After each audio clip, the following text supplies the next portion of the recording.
Hey, this is Mohal Joshi from Los Angeles, California. I follow Indian foreign policy and defense with a special focus on Asia. You can follow me on Twitter at Mohal Joshi. Hey, this is Kishor from Bengaluru in India. I am an international relations expert specializing in global security, conflict resolution, and international negotiation. My focus areas include peace building and digital diplomacy. You can find me on Twitter at verge diplomat. Hello and welcome to episode 38 of India Rising, Strategic Affairs Conversations with Mohal and Kishor.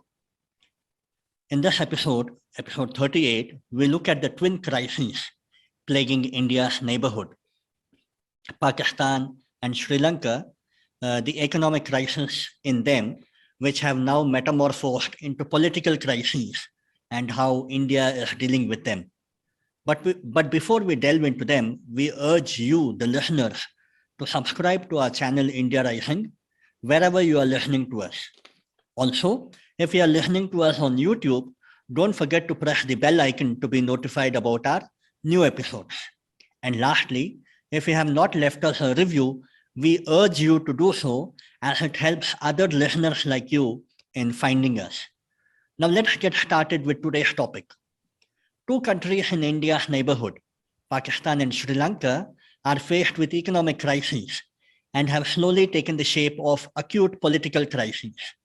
While Pakistan is most certainly going to face fresh elections, barring a Supreme Court intervention, Sri Lanka's Council of Ministers have all resigned, and now there are talks of a national government to overcome the economic rut that they find themselves in. So let's begin with Pakistan first. So with respect to Pakistan, it is important that we look at the main sequence of events, starting from, say, the first week of March, when the opposition approached the speaker asking for a vote of no confidence in the National Assembly. Remember, the House of Representatives in the Pakistani Parliament is called the National Assembly, and the members there are called MNA, Members of National Assembly. So the united opposition, led by Shahbaz Sharif, the brother of Nawaz Sharif, who now leads the Pakistan Muslim League Nawaz, ably supported by Bilawal Bhutto Sardari of the Pakistan People's Party, the son of Benazir Bhutto, and then Fazl-ur-Rahman, who heads the Jamiat Ulema Islami. This united opposition submitted a memorandum for vote of no confidence on the 9th of May, or on the 9th of March or the 8th of March. Now, as per the constitution, this can be, as per the Pakistani constitution, this can be submitted even while the assembly is not in session. But immediately after doing so, the session has to be convened, and within 14 days, within 10 days, the assembly will have to be convened and the vote of no confidence has to be carried out. But then the speaker in the National Assembly, who himself hailed from the PTI, Pakistan Tehreek-e-Insaf, the party of Prime Minister Imran Khan, who is now the ex-Prime Minister, the speaker himself played delay tactics and then interpreted this as not 10 working days, not as 10 calendar days, but as 10 working days, and somehow pushed it to allow Imran Khan to get more time. So eventually, after much dilly-dallying and much of delay tactics, Imran Khan tried addressing the people of the nation, both in terms of open rallies in Islamabad and also on TV, kept saying that the united opposition has now ganged up with the outsiders, and also said that these people now are willing to sell their country to the outsiders and therefore are willing to bring down a democratically elected government of Imran Khan. However, be that as it may, the constitutional process was kind of something that Imran Khan could not delay, or Imran Khan could not get away with, and eventually the opposition went to the courts, and the court said nothing doing, you cannot delay this. So the speaker had to convene the assembly and had to get the vote of no confidence underway. Now, as it was scheduled, speaker again kind of played around and said that I will not convene this. I will not allow the vote of no confidence simply because there is a foreign threat, which we will talk about in a while. And because there is a foreign threat, the vote of no confidence stands dismissed. And therefore, this allowed the government of Imran Khan to not be embarrassed by a defeat on the floor of the House. Therefore, Imran Khan's next move was to directly resign, go to the president, and ask for immediate elections. Now, the president himself allowed this. He accepted the resignation of Imran Khan and ordered fresh elections within 90 days. The opposition obviously went to the courts and asked for reinstatement of the National Assembly and also asked for the vote of no confidence to be held. The Supreme Court, in its wisdom, in all its wisdom, allowed the National Assembly to be reinstated and allowed the vote of no confidence to be held. The speaker again this time around played a little more delay tactics on the final day. He kind of tried pushing it where Imran Khan was trying to broker some kind of a truce with everybody involved.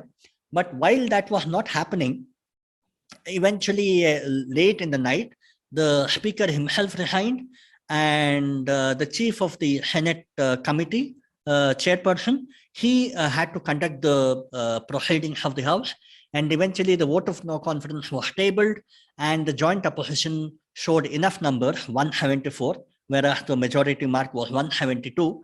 And all this eventually led to Imran Khan being defeated on the floor of the House.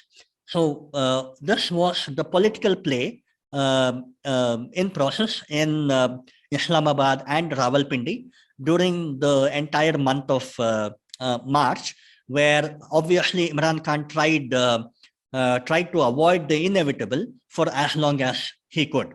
However, the problems did not start just then. The problems started almost a year ago when Imran Khan kind of broke all his friendly relations with the army chief, General Kamal Javed Bajwa. And Mohal, can you talk about that, of how the relations soared between the executive and the army? Yeah, so I think in the fall of last year, I think it was like the October or November, there was the time to appoint a new, the new ISI chief. Now, the incumbent at the time, Faiz Ahmed, hope I'm getting the right, Faiz Ahmed, right? Yes. Yeah, so Faiz Ahmed, he was kind of close to Imran Khan, it has been said. I mean, he has been a as you know, the army always is like involved in the local politics of Pakistan. So it was rumored that he was kind of a master political manipulator. I mean, during the 2018, when we all knew that the elections were kind of rigged in favor of Imran Khan, he helped the PTI, the Imran Khan's party, to win the election. I mean, they didn't get a majority, obviously, but they were the single largest party. So since then, Imran had developed closeness with him. Now, in this didn't endear himself to the Chief of Army Staff General Bajwa, who was not happy that Imran wanted to give him an extension to the current DG, Director General of ISI. So Imran Khan and Bajwa were on the opposite sides of it. So Bajwa wanted to appoint his own men as the new DG ISI, while Imran Khan wanted Faiz to continue. Now, usually the procedure is that the army recommends a name and it is sent to the government for approval, which is, I mean, you can call it a kind of rubber stamp, but sometimes the army. I mean, technically, the civilian government has the final call, but it's kind of rubber stamped by the army because the army sends a few choices. Now, what happened back then was that without notifying, I mean, without technically sending the recommendation to the government, I think what happened was that the army said like, "Oh, this is the new guy, DG ISI," and Imran Khan wasn't happened, so he stalled the recommendation by not approving it Hmm. on paper. So there was a schism between the Bajwa and Imran Khan. Now the rumor is that Imran Khan, since like since Faiz Ahmed helped him out a lot in 2018, the goal for him was that once the term of the current chief of army staff, General Bajwa, ends in November of 2022. That is like, Hmm. I guess, like 6 months ish from now. He will appoint Faiz Ahmed as the new chief of army staff. And for the interim, he wanted Faiz Ahmed to continue. So can keep a control on things like Imran Khan. And then once Bajwa retires, he make him the chief of army staff, which will in turn, in a quo kind of move, he will help out Imran Khan to win the 2023 elections uh, Yep. by uh, by like rigging them again in favor of Imran Khan. So Imran Khan was looking for like more of a political preservation, but as you know, and no civilian government can cross the army. I mean, cross or like get in the bad books of the army and survive. So uh, Imran Khan like was always fighting another battle. I mean, eventually he did relent and he appointed whoever the army wanted. I mean, sorry, I can't recall the name right now, but Yeah, I think it's Nadeem something. Even I'm not very sure. yeah, Nadeem. Yeah. So the new ISI chief was appointed, but that started the fracture between Imran Khan and General Bajwa, Right. which and then also obviously we know that the economy is not doing too good. I mean, economically, Imran Khan had promised a Naya Pakistan, Hmm. where he wanted to free them from the influence of the other ruling elites.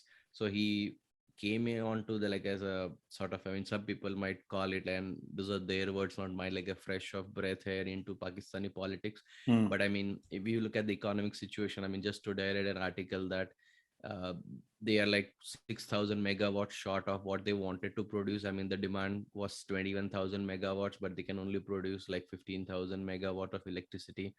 The rupee since Imran Khan took over has fallen from around 25 plus percent, from 140 to the dollar to 180 versus the dollar. So the economic situation has not been better. Like even imports of natural gas and other stuff has been curtailed.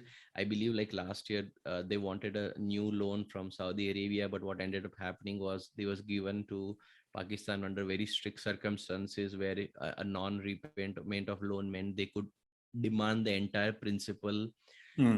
in a week or something, which is kind of unheard of in the I mean the usual like lending circles. Like this is Hmm. not the term. So I mean it was like sliding down. So the army didn't see any merit, since anyways they had picked up a Imran had picked up a fight with General Bajwa. I mean, given all these economic hardships, they didn't see any merit in backing Imran Khan. So I mean, technically they are saying, I mean, the army did in a statement some time ago say that, oh, we are kind of neutral, but I mean they're always covertly or overtly supporting some side. In this, they just wanted to step back and say like, okay, we won't backstop Imran anymore and let him fall. Hmm. Kishore. In fact, one thing that Imran Khan used to tom-tom about when he came to power was a new concept called complex governance, wherein he said that I am in the good books of the army is in the good books of the prime minister, the prime minister is the supreme authority in the country, and I will allow army to take decisions when it comes to national security, defense, international relations, and geopolitics. And army will not meddle with the internal affairs, including finance. So I can ensure that we get all the loans. I can ensure that we can rebuild Pakistan, Naya Pakistan, as you rightly pointed out. So this was the kind of a new term that Imran Khan had pointed out. However, since the the ISI episode that you elaborated on, and also the US episode, which we'll effectively talk about next.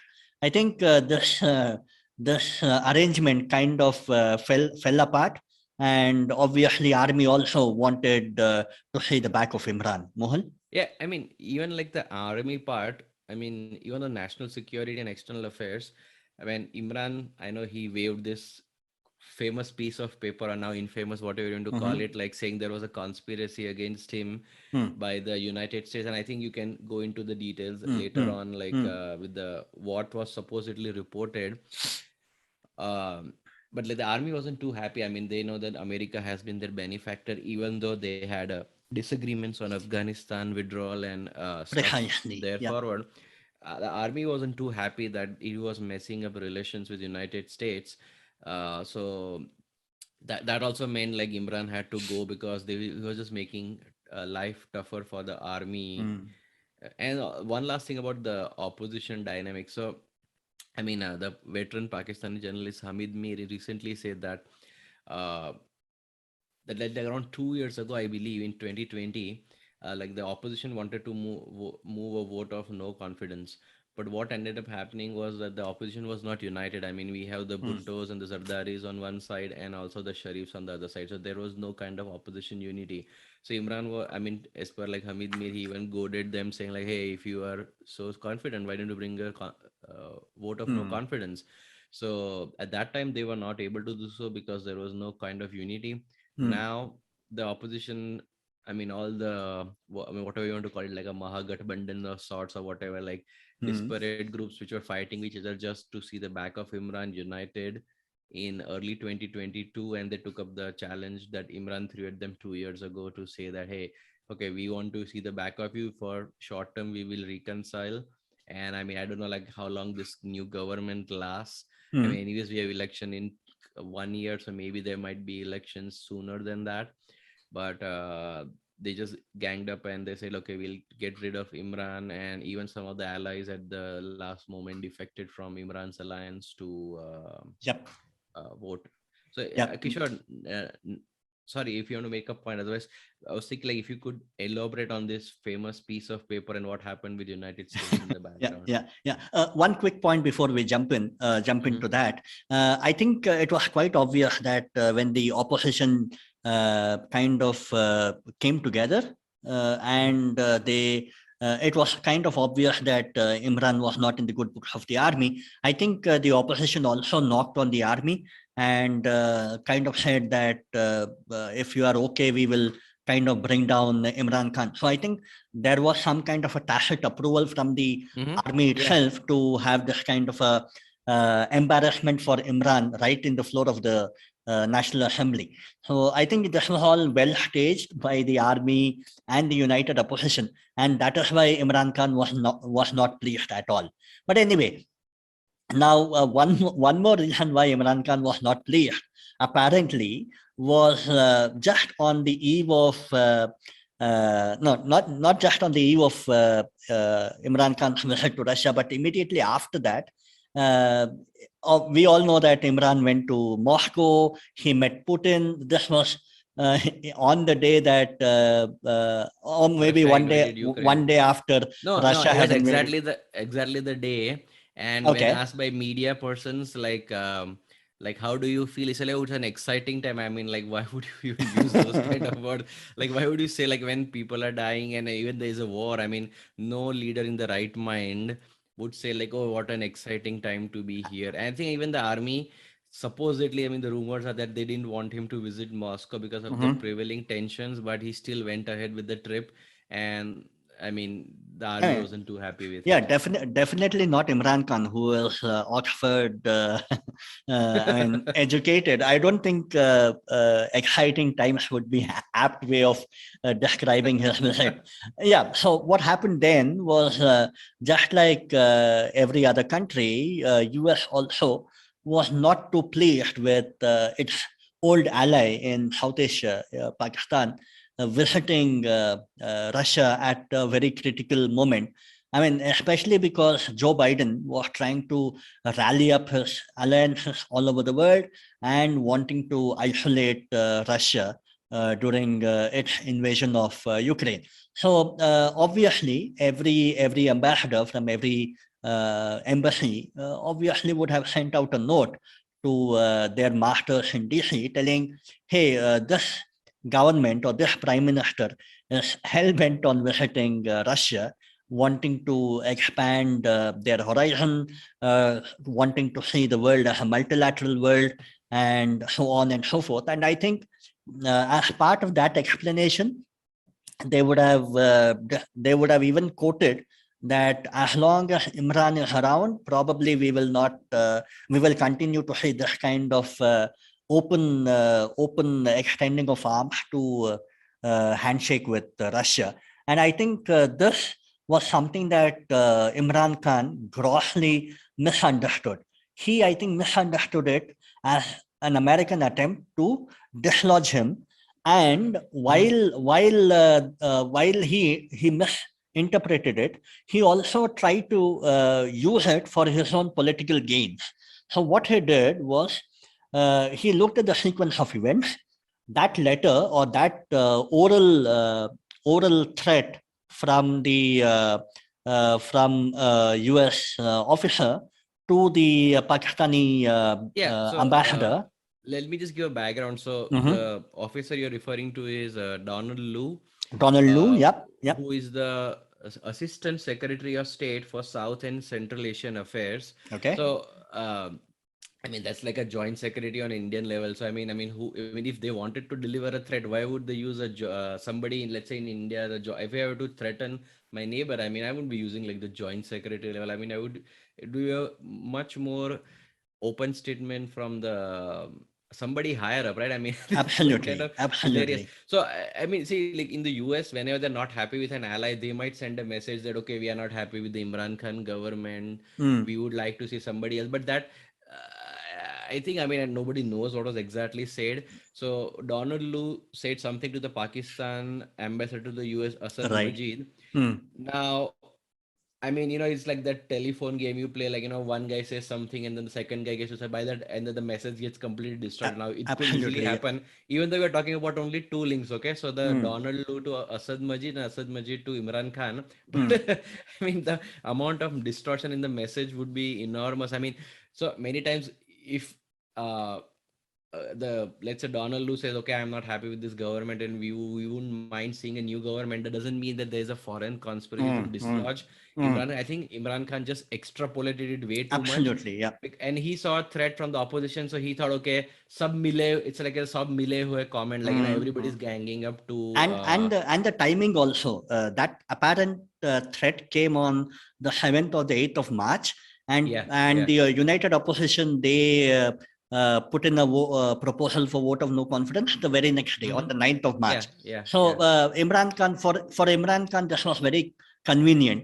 He thought that all these things can be done within a span of 24 hours. The opposition can get united, they can listen to the American secretary, and they can bring in a vote of no confidence proposal. So I think, obviously, as you said, he not only misinterpreted but also grossly miscalculated his clout with the American officials.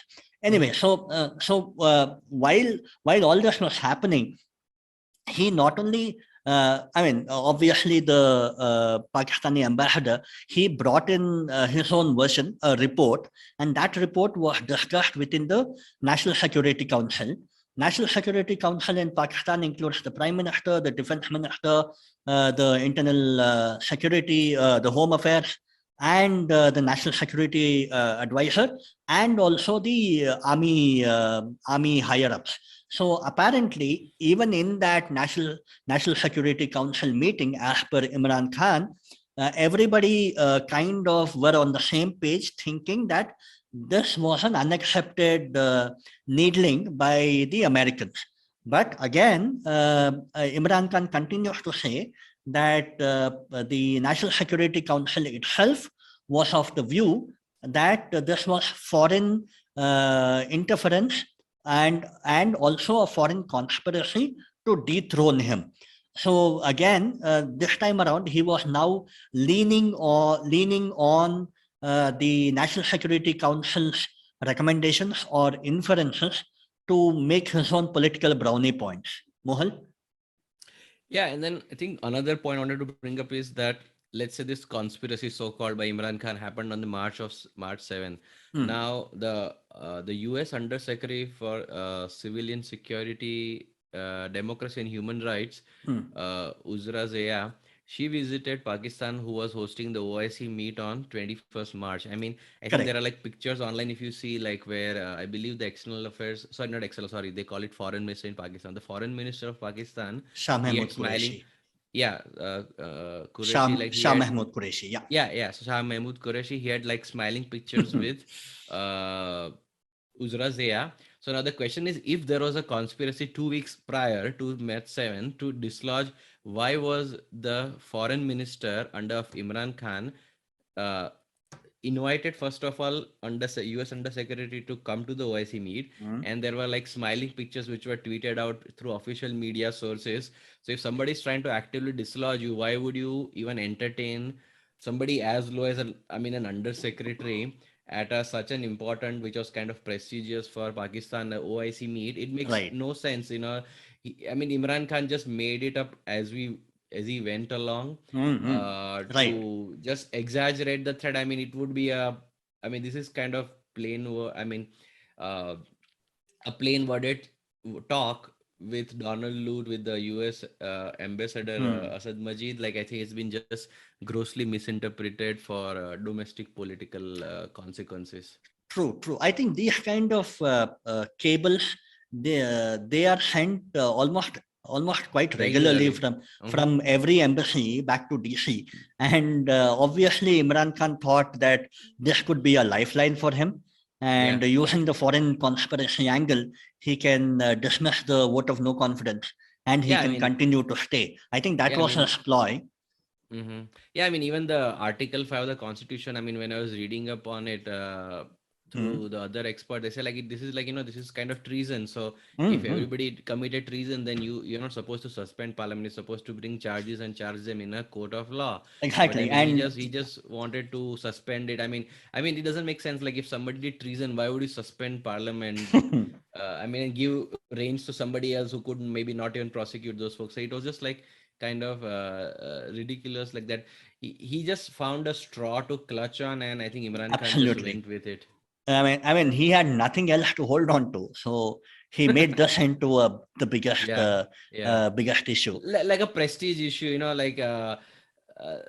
the US we had this kind of, okay, the election was stolen from me, everybody has ganged up against me kind of Mm, mm, rant mm. by Trump. Like he just took it to on a local, and he has a quite a bit of fan following in Pakistan. I mean, a lot of the people have been disillusioned with the two families which have been running Pakistan for decades, like Correct. the Sharifs and the Bhuttos. Zardari and the Bhuttos. Mm, So he thought, okay, my popularity is so much that people will come out on the streets, and some people have come out. I mean, it doesn't mean it's a majority. I mean, even in 2018, at the peak of his popularity, he couldn't win a simple majority. So I don't know mm, what's mm, the mm. future holds for him, but interesting times with now Shahbaz Sharif as the new prime minister. Right, and even there, Article 5 that you pointed out, the punishment for treason is actually death sentence, Yeah. and there was a Not being suspended for parliament. Okay. yeah, and the contrarian argument that I kept hearing during that time was, now if anybody has to be punished for treason, it actually has to be Imran Khan. So that was the contrarian view that I was hearing Hmm. during that time. But anyway, Yeah. so what I Imran mean, Khan? oh, sorry, one second. And then also, like, speaking of punishment, I mean, the visual images of that police van for prisons, like Hmm? parking outside the parliament, I think was a kind of a shot across the bow by the army that if somebody is not behaving, we're just going to send them to jail. I think that said the maybe the speaker state in the end, where the image of the prison van meant like, okay, if you're not obeying Supreme Court orders, you better be ready to go to jail in that case. And it gets even more funnier. I am not going to conclude anything, but then ever since he has lost power, whenever Imran Khan has faced the camera, he has put his shades on. So you can come to any conclusion you want. What happened that day when General Bajwa came to the Prime Minister's residence? So you can decide what would have So happened. supposedly. Supposedly, yes. I'm not going to say anything, but yeah, I mean that's how things turned out. But then the reason why I said treason is punishable by death sentence is Imran Khan wanted to bring a comparison between him and Zulfikar Ali Bhutto, the grandfather of Bilawal Bhutto Sardari, and kind of tell that there was a foreign conspiracy to dislodge foreign conspiracy to dislodge Imran Khan. Oh, Zulfikar sorry. Ali Yeah, Bhutto, yeah. and the same thing is happening right now. America then did not like Pakistan shaking hands with China. Zulfikar Ali Bhutto wanted a diverse foreign policy, wanted to have friendly relations with everybody. America did not like that back then. America is not liking what I am doing right now. I went to Russia. That is something that they don't like. But Indian Prime Minister buys oil from Russia. Nobody has the gall to penalize India for that. Why are we being penalized just because I went to Moscow at that same moment? So I think that was the kind of parallel that he was drawing. And I think, again, politically, he wanted to snatch all the electorate of Pakistan People's Party, the Bhutto Sardari party. But I don't think people bought into it, obviously. And Bilawal also made politically mature statements while he said that it does not matter whether there is a foreign angle or not. It is simply that you have lost support in the floor of the house, and that is why you are going to lose on the day of the vote of no confidence. Mohal? Yeah, I think that's where I think one of the problems for Pakistan army remains that who is the next leader. I mean, Shahbaz Sharif is like an interim solution. I mean, Mm. if that everybody can agree upon. Interestingly, his son is again the chief minister of Punjab province. So I mean, Hamza Sharif, yeah. yeah, so some people won't be happy that it's again the return of the two families. I'm not sure how much Imran Khan can milk this factor Mm-hmm. that I was the new face of Pakistan in the next election. But uh, I think unlike when Nawaz Sharif was forced to step down due to the corruption scandal, like in 2017 or 18, I forget the exact time Mm-hmm. frame, like 5 years ago.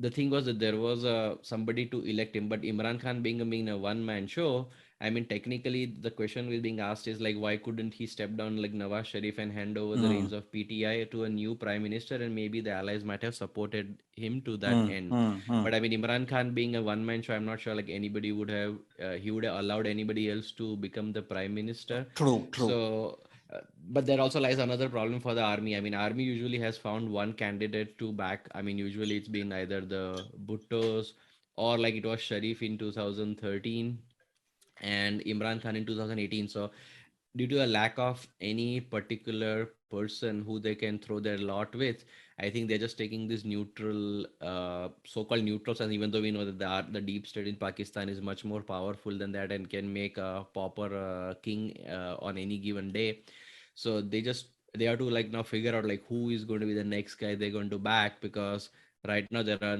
like no good choices left and they're Mm-hmm. stuck in this quagmire politically for the time being. Yeah, and then a couple of days ago, General Bajwa himself attended a press conference and he made a few pertinent points. He said, we continue to remain neutral. We Mm-hmm. wanted close ties with America.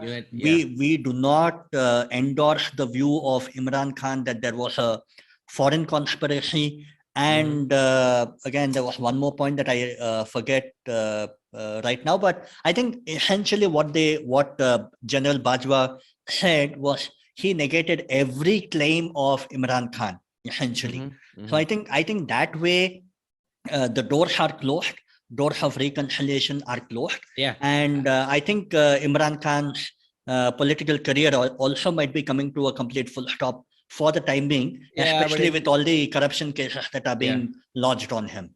But I think with in politics you never say never, so he might come back. But Oh, the yeah, other yeah, thing is that, definitely how in Pakistani politics. yeah, Yeah. yeah. I mean, in DG ISPR, like he did mention that General Bajwa doesn't want another extension. I mean, even the second Hmm, extension hmm. was kind of unprecedented because of the events post Ah, Balakot. right. That was the point. Yes. Yeah. Tell But me. he said like he doesn't want another term. So now the question is, who's going to be the new chief of army staff, because he's going to call the shots. So probably the army might just want this civilian government, the weak civilian government, to continue, because that way Bajwa can appoint his successor.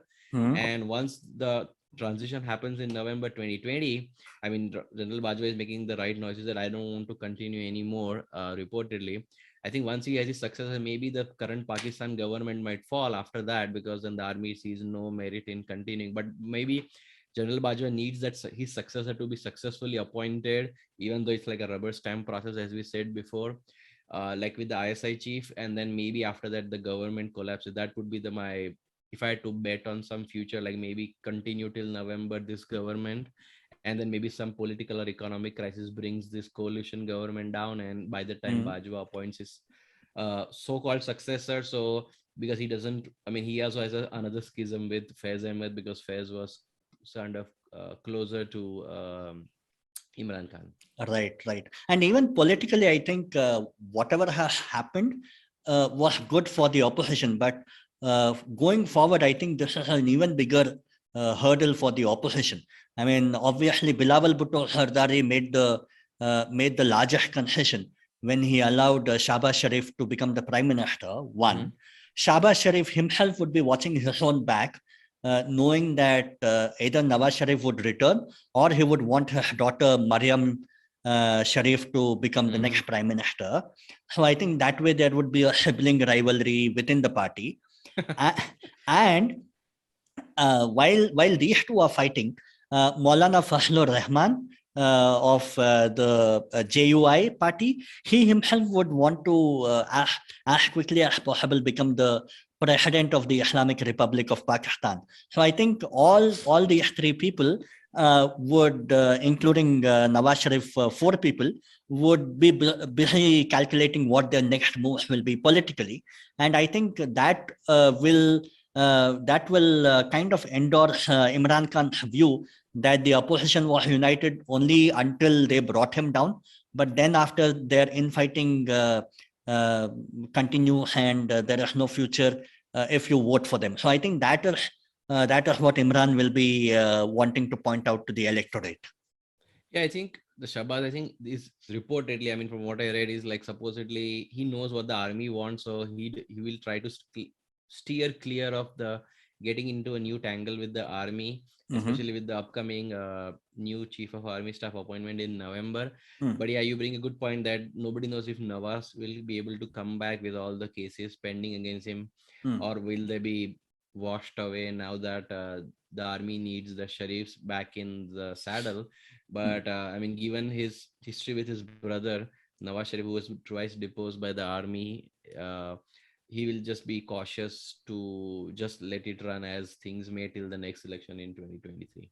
Absolutely. And yeah, the next elections are hardly 17, 18 months left. I think Uh, in July, August of 2023.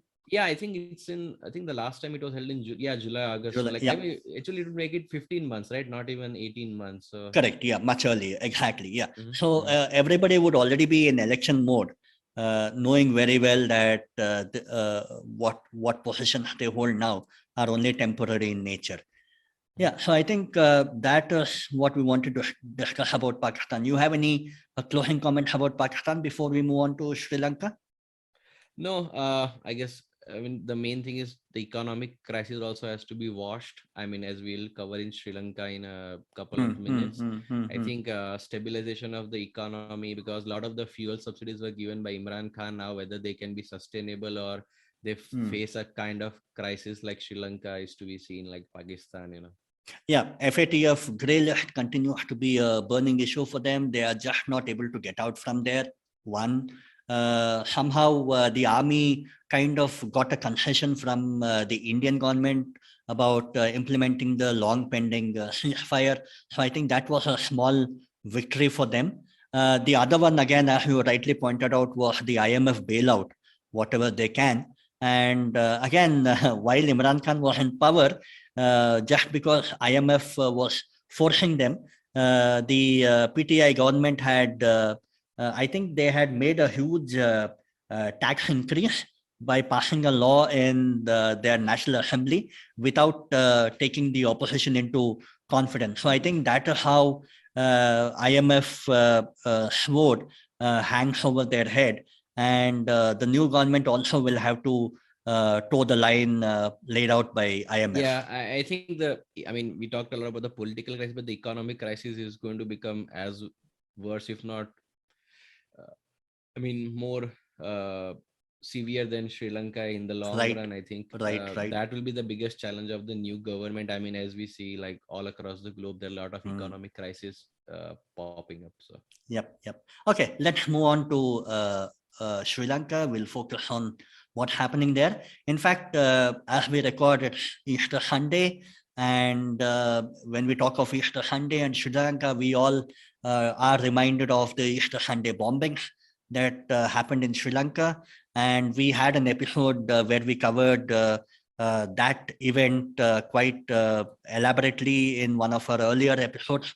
I think it was episode 18, if we are not mistaken. So that just a programming note. But yes, Mohal, you want to talk about that, or you want me to set the stage for the economic crisis? yeah, you can set the stage for, yeah, it was interesting that now that you say that, it was around 2 years ago, actually 3 years ago, right? I mean, time 20, flies. 2019, yeah, 3 years ago. Yeah, yeah, 3 years ago when they had the Easter bombings. I mean, this was like, I mean, pre-COVID life now seems to be like, I mean, in ages ago, right? Yeah. So yeah, Uh, exactly 3 years ago when they had this bombings where I think over 250 people died, and mm. it was a Yeah. massive shock to the Sri Lankans. So just to put into context, what we see in Sri Lanka right now is a classic case of economic mismanagement. And this is the worst economic crisis in Sri Lanka since its independence in 1948. In fact, trust me when I say that Sri Lanka has had multiple economic crises, and they've been forced to go to IMF and other sovereign lending. 16 Uh, times. Absolutely. I mean, 16 bailouts from IMF themselves. Even otherwise, they've knocked on pretty much everyone's door ever since they became independent. But this is their worst economic crisis. Why? Because their usable foreign currency reserves have now dipped below $1 billion. Also, the government has now announced that it will default on all foreign debt payments. Why? Because there have been long lines for scarce fuel. Apparently, not apparently, there have been published reports that folks have died while waiting in petrol or gas lines. There have been acute food shortages. There have been power cuts, and there have been medicine shortages. Although the government has not confirmed this, but the medical fraternity have claimed that there are acute medicine shortages also. All these are now common sight right across Sri Lanka. And as per the February data, inflation in Sri Lanka is currently at 17.5%. Standard & Poor, the global rating agency, they downgraded Sri Lanka's credit rating to CC on April 13th, earlier in the week. And this was just one day before the Sri Lankan New Year, both for the Sinhala and the Tamil community. Similarly, Fitch, another global rating agency, they also downgraded the Sri Lankan rating to C on the same day, April 13th. And the exchange rate for Sri Lankan rupee was currently at 200 to $1. That was for the past 2 years. And recently, Sri Lankan Central Bank stopped defending the rupee, allowed it to float at any new value. And with the depreciation, Sri Lankan rupee is now currently floating at around 325, roundabout there, to every single US dollar. So this is around 60 to 70% depreciation. So this is what we see in terms of the economic happenings in the past 3-4 months. Mohal? Yeah, so I mean, and this 60% depreciation, I mean, we Mhm. talked about in earlier in the episode about 25% depreciation over like 4 years in terms of Pakistan, but Sri Lanka has slid from 200 to 325 just within the matter of this year. So within 3 months, it has been a massive 60% depreciation. I mean, they're in like a whole lot of trouble. I mean, Sri Lanka, as you mentioned, like has been a perfect storm of multiple economic factors, which has pushed the country into this downward spiral. Absolutely. So Sri Lanka, I mean, economic growth was declining for the past decade. I mean, Sri Lanka's, if you look at the economy, is like heavily dependent on exports of commodities like, let's say, tea and rubber and also garments. Now, uh, I mean, today as we speak, there are all the commodities are highly priced, but there was a era before the pandemic where the commodities suffered a lot, Mhm. so they didn't get a generate as much revenue as they could have maybe they are generating now. Now the Easter bomb blast like exactly 3 years ago in three churches and three hotels like killed over 250 plus people. Now this led to the tourism being highly affected. Mhm. I mean, as per some estimates I read, I think they were getting before the pandemic around like 7 billion in money in revenue from the foreign tourists. Now what this does is that um, this impinges on your forex reserves because now Mm, you're not mm, getting the valuable forex from the foreign tourists. Um the number of tourists, like after the Easter bombings, they fell by 18%. And after that came COVID, so there was like an absolute stop on the inflow of tourists. mm, Also, as part of the electoral promises, President Gotabaya Rajapaksa, as to fulfill his election promises, he cut VAT rates. I mean, value-added tax, or mhm, something like GST we call in India, mm, from mm, 15 to 8% in December 2019.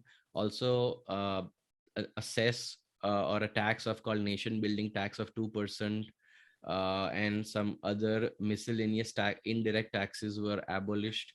So this caused like the tax collection to collapse by half. I mean, the revenue collapsed by half. mm, mm. um, and obviously we had the pandemic added as together. It just created a severe forex issue. And also, I mean, the current account deficit, I think as per some estimates, just completely blew out because there was no money coming in. Also, I mean, if you look at the some economists have pointed out that Sri Lanka, I mean, among its peer countries, has one of the lowest tax to GDP ratios in the world. So Mm. after this tax cuts, I mean, there was like a lot of problems created. I think the thing was that COVID just crushed it. I mean, they were already on the precipice of disaster, Mm. and like when you don't have any wiggle room, anything like a COVID would just completely demolish them. So what has happened over the, like, I mean, as you said, like the during the new year, usually there is a lot of people staying at home and celebrating with their loved ones in Sri Lanka. But nowadays you see, like, instead of being at home, I mean, they have been protesting continuously outside the president's office in Yep. Colombo, Mhm. demanding like the resignation of the current president, Gotabaya Rajapaksa. I mean, their slogan is like "Go Gota Go." I mean, they Mm, just mm, want to mm, see the back of, because they blame the Rajapakshas. I mean, him and the former president and now Prime Minister Mahinda Rajapaksa mhm. for the dire economic situation they face today. Right. Uh, uh, and also, uh, what was sorry, yeah, I guess. Oh yeah, and then they have been demanding the entire resignation of the entire government, Mm, and mm. also they have declined the talks Right. proposal that Right. Right. Rajapaksa. I think the entire cabinet has resigned en masse. So now Mm. they're struggling to even find people to Head the ministries. head the ministries. And on top of these, many people in the ruling party in the parliament, I think they're reduced to a minority in the parliament because many of the lawmakers refuse to support any kind of intervention by the government. Mm, So, I mm. mean, it's like not only the economic crisis, but also a severe political crisis on top of it. Right, Kishore. right.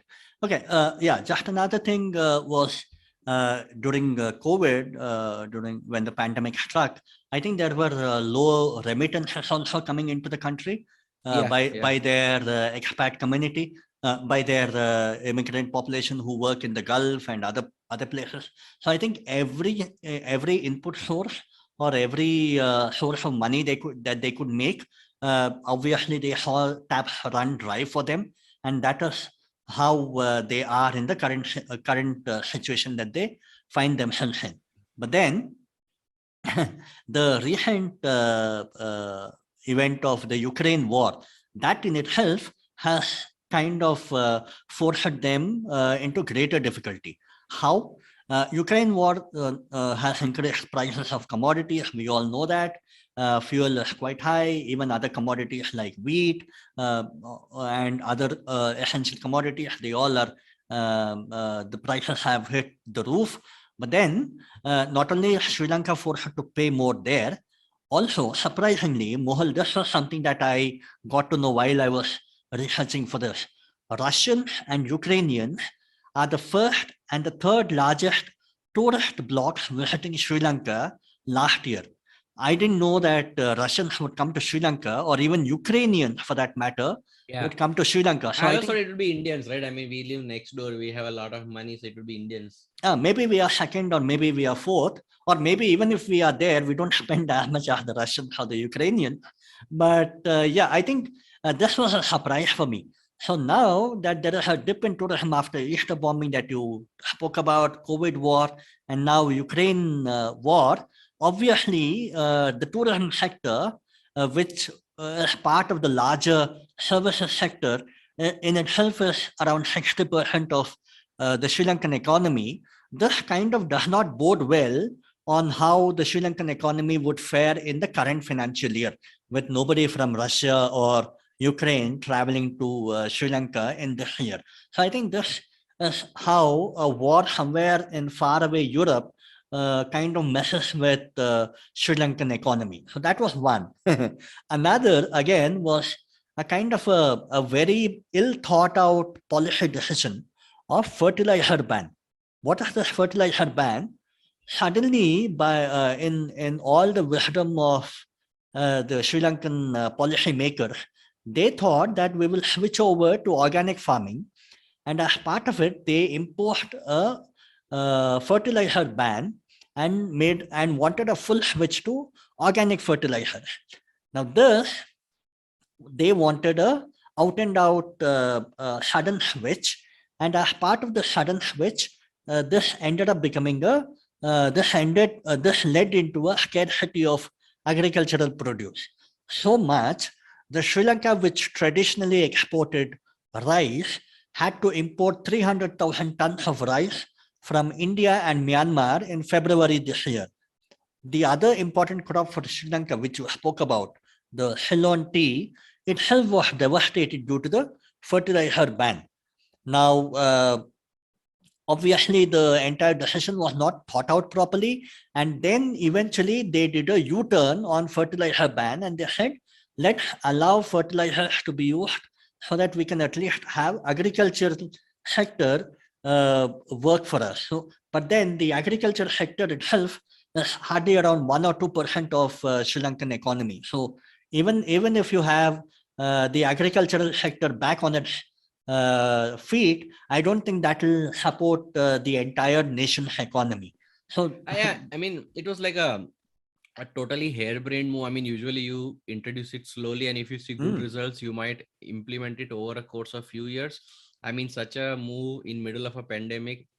I mean, when somebody told me like that Sri Lanka was importing that, it just made no sense to me. I mean, you would be think that was the last thing that Sri Lanka would have to do is to import rice of all things, since they absolutely. grow that a lot. But I mean, one of the, I mean, rumor or whatever you call it, like was that some when the idea was sold to the Rajapaksa government, the one of the things was that, oh, if you use organic fertilizers, you don't have to import costly fertilizers, so that you can save valuable forex. So I think it's just like mistake after mistake just Hmm, compounded the hmm, hmm, problem more, that like to save, maybe to save forex and say okay, we are doing organic farming, so that is good.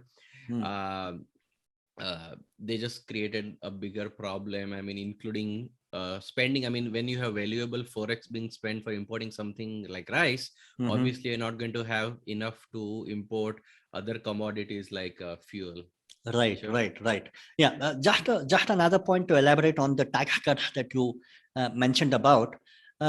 Again, it was part of the election manifesto. As soon as Gotabaya Rajapaksa came to power, he implemented those tax cuts.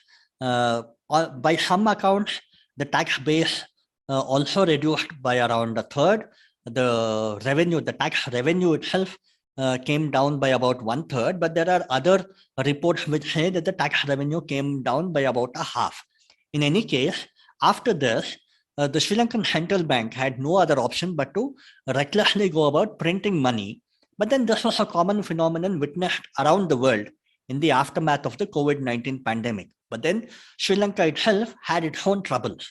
Now, when you start printing money, the global rating agencies would obviously downgrade your financial system, effectively blocking the inflow of external funding. So technically, Sri Lanka could not borrow any money to repay existing debt. And then Sri Lanka now was left with no other option but to use its own foreign currency reserves to repay existing debt. Now, when you start exhausting your foreign currency reserves, this leads to further downgrade by the rating agencies.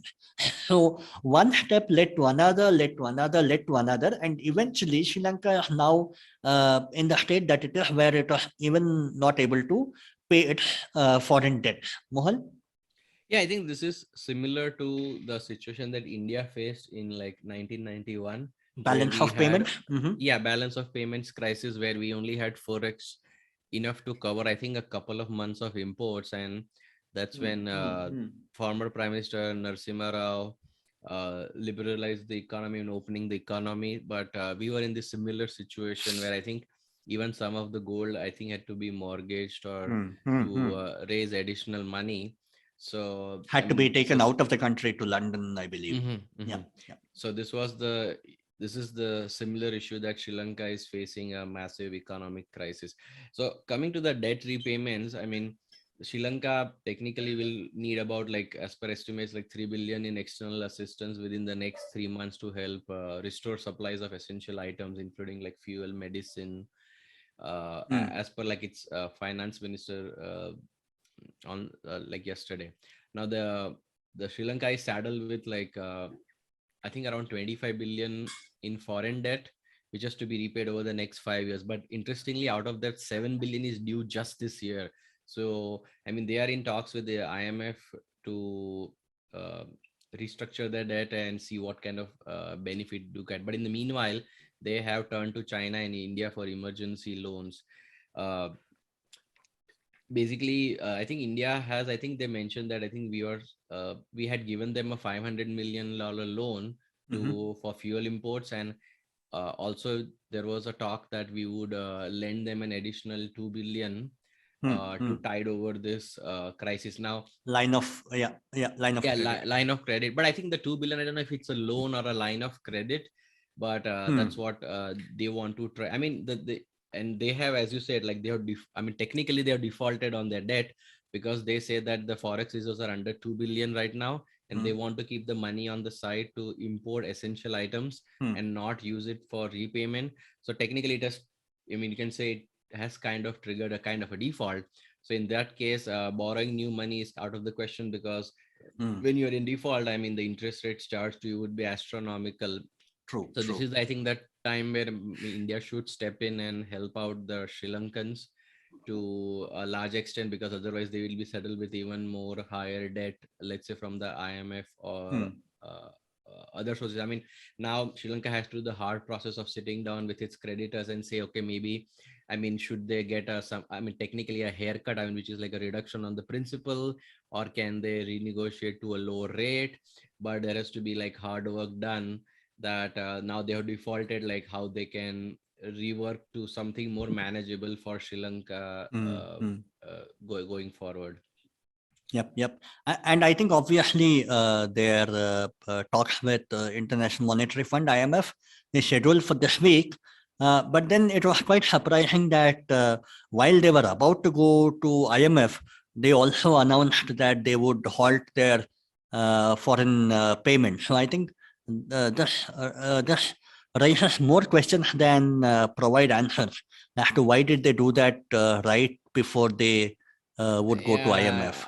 I think they had maybe a large payment coming through. That would be my speculation here.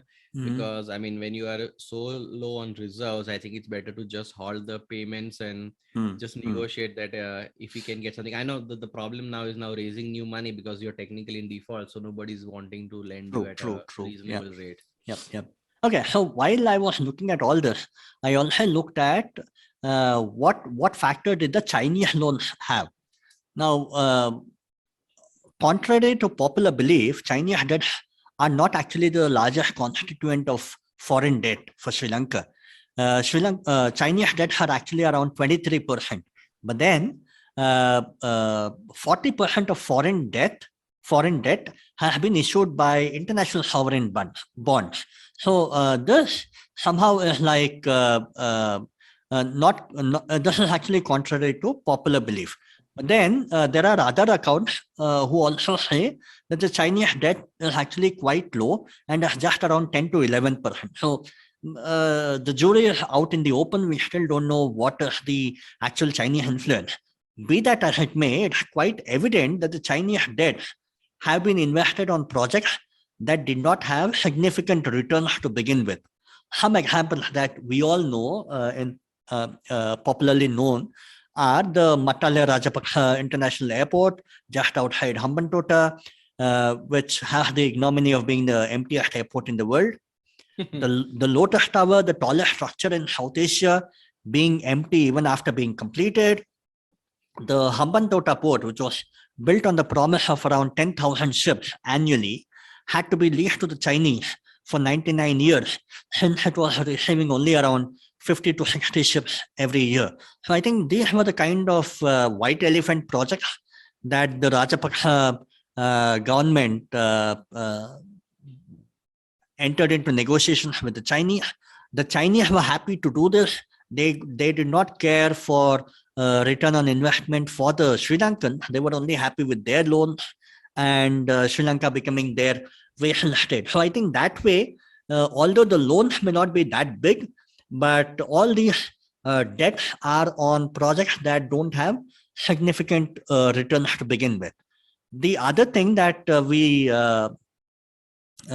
mentioned about, not elaborately, is that this economic bailout that Sri Lanka now wants from the IMF yet again would be their 17th economic bailout. Obviously, 17 would imply that economic bailouts are not new for Sri Lankans. And the first one was actually in 1977. Sri Lanka was facing a very tumultuous thing back then. There were ethnic tensions. The Tamils and the Sinhalas were at each other's throat, and India was in the midst of their own emergency. So I think India could also not help Sri Lanka back then. And then Sri Lanka had no other option but to go to IMF. Now, as part of their negotiated settlement, Sri Lanka had to open up their market. So this was in 1977, way before India did in 1991. Also, Sri Lanka had to wind down its public distribution system as part of their negotiated settlement. So that is how their first economic bailout panned out in 1977. Now, everybody knows that when Sri Lanka goes to IMF this week, IMF will obviously tell, why don't you float your exchange rate and not keep it anchored. The Central Bank of Sri Lanka has already done that, and as we have spoken about, the rupee is now currently at around 330 to the US dollar. Also, the interest rate, which was artificially kept at low values, has now been increased, and it has now been doubled in the past 1 month. So the Sri Lankan government has already taken some baby steps, but obviously the IMF would want to arm twist the Sri Lankans even more before they agree to bail out Sri Lanka. So I think this is how what we can expect this week when the IMF convenes to talk about the Sri Lankan crisis. But I think we also need to talk about the political ramifications of what might happen. Obviously, when you have economic crisis, it will obviously lead to political crisis. And as Mohal, you pointed out, some of the members of parliament of the Gotabaya Rajapaksa party have now indicated that they would want to continue as independents. So the party is now in the government is now technically in a minority government. So I think that is how the current political crisis is panning out. But then another thing to note is as soon as Gotabaya Rajapaksa came to power, he went about bringing in an amendment to the Sri Lankan constitution, popularly called as the 20th Amendment. This effectively gave greater power to the executive presidency, stripping the parliament, the legislative parliament of its powers. In the Sri Lankan constitution, the parliament would actually act as checks and balances for the presidency. But somehow, with the 20th Amendment, Rajapaksa managed to overcome that and ended up vesting a lot of powers within himself. So I think this also was some kind of a harbinger to the crisis that we see now. And again, as you told Mohal, we have also seen India opening up that line of credit. The negotiated agreement for the line of credit is not known. Then India has now supplied petrol, diesel.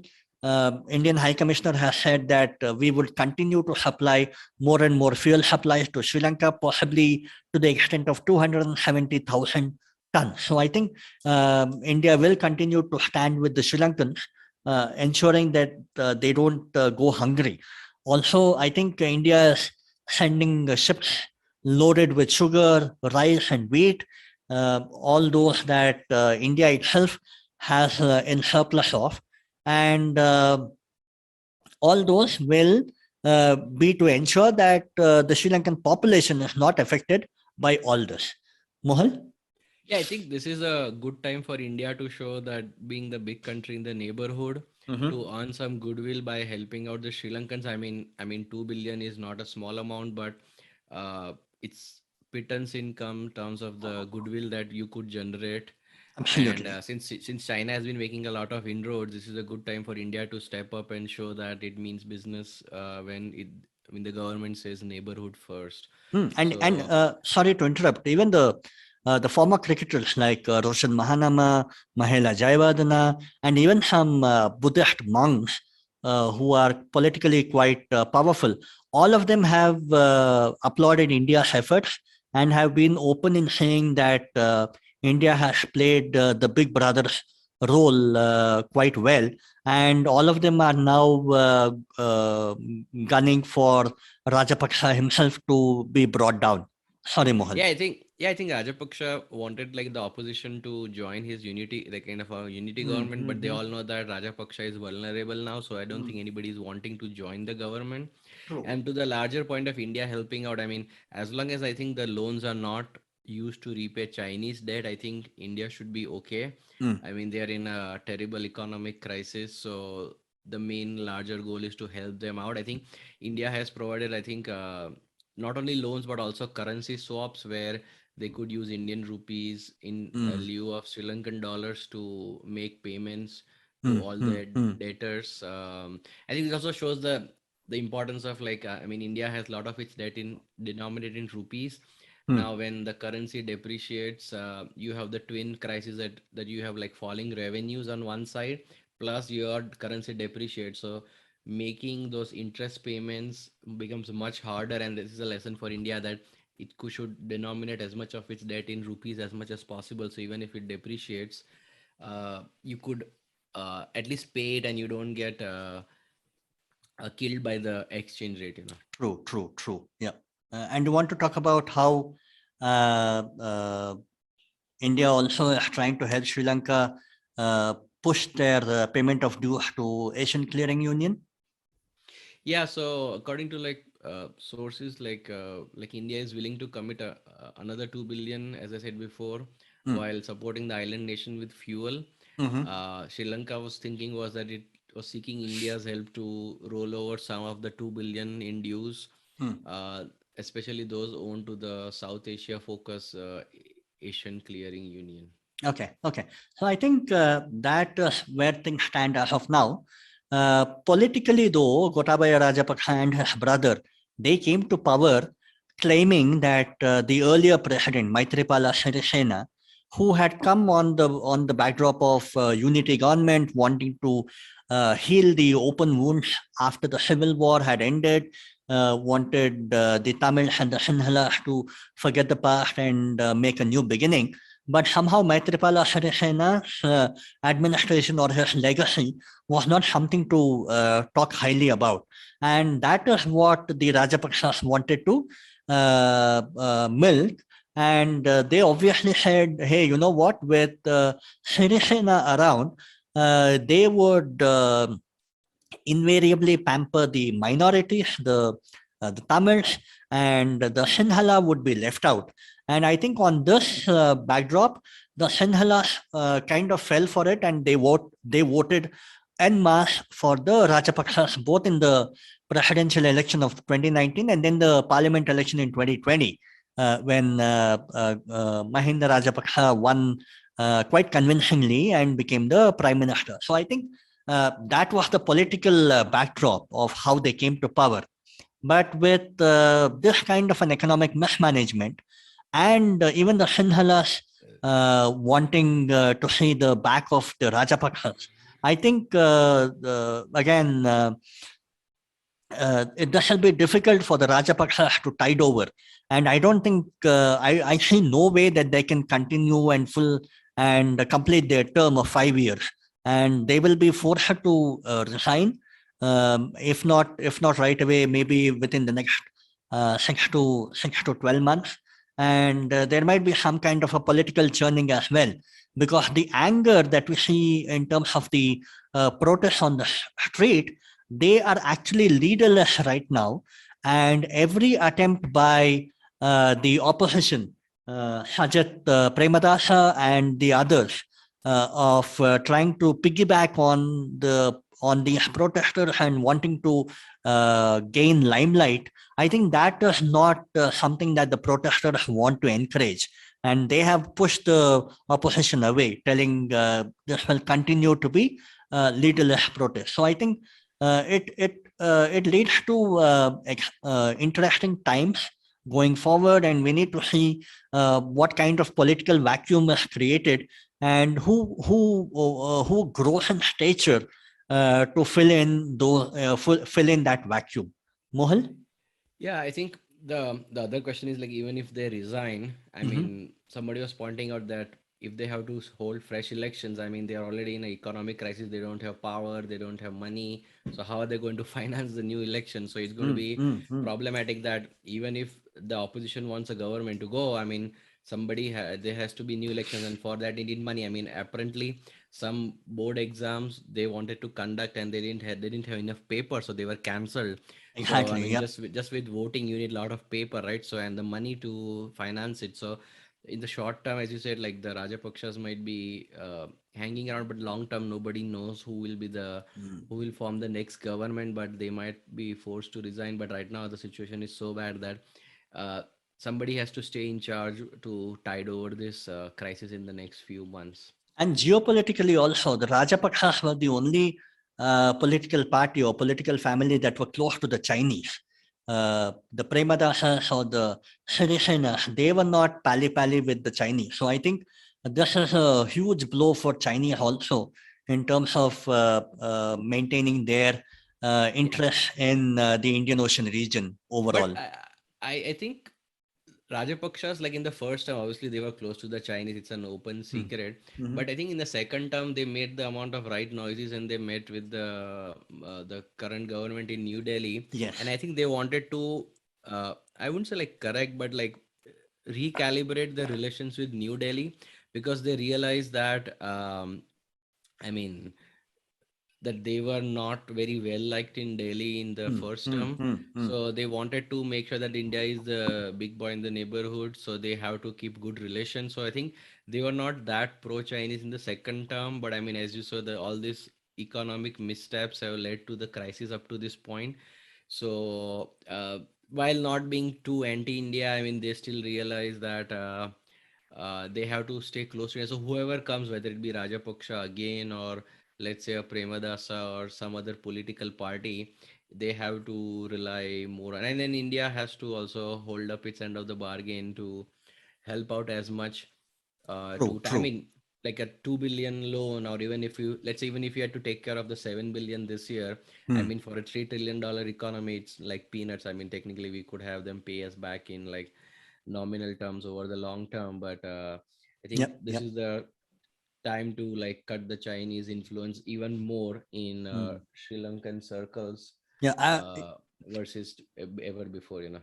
yeah, and then don't forget, obviously, now if you need an IMF bailout, I think the IMF or the world, the Western powers, I think they would want to lodge cases of human rights abuses on the Rajapaksas, especially Mahinda, and that way they would want to cut them to size. And that is something that the Indians will have to the Delhi government will have to walk a fine line, not antagonizing the Rajapaksas, but at the same time ensuring that Sri Lankan people receive an economic bailout from IMF. Hmm. Yeah. Yeah. So I think that concludes the discussion on Sri Lanka. Mohal, you had anything to add, or uh, No, we'll have to watch these events in the neighborhood with keen interest. I mean, not only like Pakistan and Sri Lanka, they have this political and economic crisis. I think I even read that the central bank governor of Nepal has been dismissed. So as mm, this post economic crisis due to inflation, supply chain issues, um, mm, mm, economic crisis is like hitting a lot of countries, let's say even like a Lebanon in the Middle East. I think it will start to hit harder some of these nations in our Indian neighborhood also. So yep, India has to remain vigilant and help out as much as possible. I mm, mean, who knows, there could be another crisis in, let's say, Nepal tomorrow in terms of economic crisis. true. So it'll be interesting times to watch. Hopefully all these countries can tide over their crisis and not fall into the Chinese slap more. And I think this is the time for India to stand up and be counted, that when the crisis comes, India is always there to help the Mm. neighbors out and establish more goodwill than ever before, you know. Yep, Kishore. yep. Okay. Yeah. So before we wind this episode up, let's quickly switch our focus to recommendations. Mohal, you want to recommend anything for this week? Yeah, so I'll recommend like a Twitter thread by R. Ramkumar. So Mm-hmm. had this great thread on the Sri Lankan economic crisis where he mentioned like the dwindling revenues, the lower growth, and obviously the organic farming and the cut in the tax base, which has led to this severe economic crisis in 2022. Okay. Kishore, Okay. what's your recommendation for this week? Yeah. So while I was reading about the Sri Lankan rupee collapsing, tanking, I also read an interesting suggestion from a US economist named Steve Hanke. Am I getting the name right, Mohal? Yeah, Steve Yeah. Hanke or Hanke, yeah. Yeah, so he actually suggested that Sri Lanka should actually do away with their currency, Sri Lankan rupee, and instead go for a currency board. And that actually piqued my interest. I did not know what a currency board was. So I read about it, and apparently it is like you end up linking your currency to a global anchor currency. And everybody knows that the global anchor currency would be the US dollar, and it would be say a direct hook. So let's say hypothetically it can be something like 350 Sri Lankan rupees to $1 and this would be fixed. And with that there would be absolutely no monetary play that the Sri Lankan central bank would would be able to do. So there would be no legroom for the Sri Lankan central bank to play around with their monetary policy. With that, obviously, the trade, the internal inflation, all these would then be at the mercy of the IMF bailout. So I think that is something that obviously would be negotiated when Sri Lanka goes to IMF. But I don't see the chances of Yeah. a currency board really happening. But this was something that actually piqued my interest. So I think this is that like Mhm. El Salvador, which abandoned their own local currency and went to a fully dollar.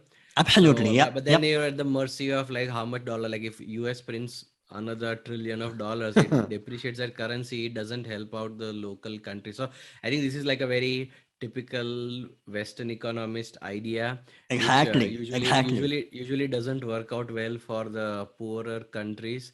So True. I see 0% chance of this Yeah, happening. yeah. So that was my recommendation. An article by it was actually a tweet by Steve Hanke recommending that Sri Lanka should go for a currency board. Hmm. Okay, so that brings us to the end of this episode. Dear listeners, we also would like to hear from you. If you have any suggestions on any topics that you would like us to cover, do remember that these topics should be directly related to Indian foreign policy. Until the next time, this is Mohal and Kishor signing off.